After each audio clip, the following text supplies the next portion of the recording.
že natočím to, kde mi dáte 100 lajků, tak natočím o hodně lepší video. Tak čau. Máme tu handulky.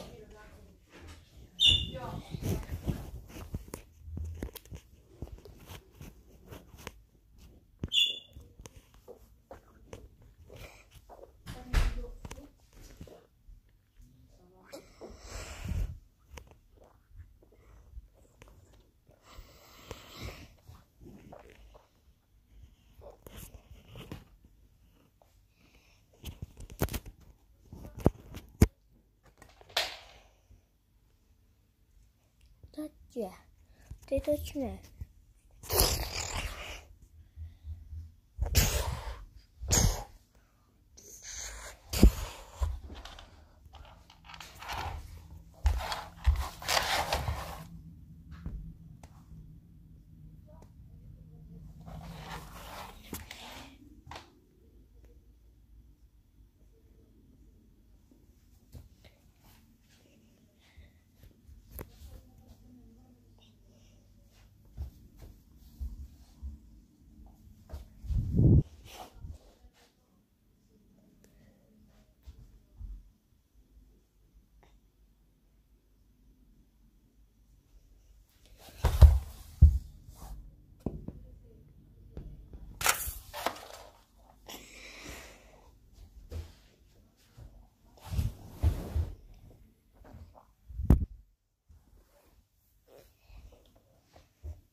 Já natáčím video.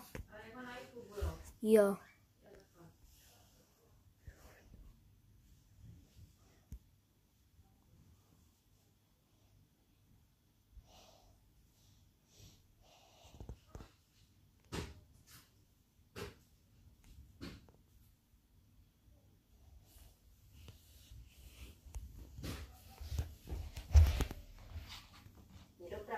Ševětín, Vytín a Kotýčany na Jivušech už si zákazové značky prosadili. I jimi denně projíždí na 300 nákladních aut, která se vyhýbají mýtu na dálnici D3. Praxe ale ukazuje, že některé řidiče kamionů ani značky nezastaví. Například zákaz přerušení na dálnici letos porušil už přes 3,5 tisíce. Na pokutách zaplatili 2,7 milionů. Loni od nich stát za tenhle přestupek inkasoval už 23 milionů korun. To je koléda. A dejte mi, prosím, like, prosím, děkuju moc a obě. Díky moc.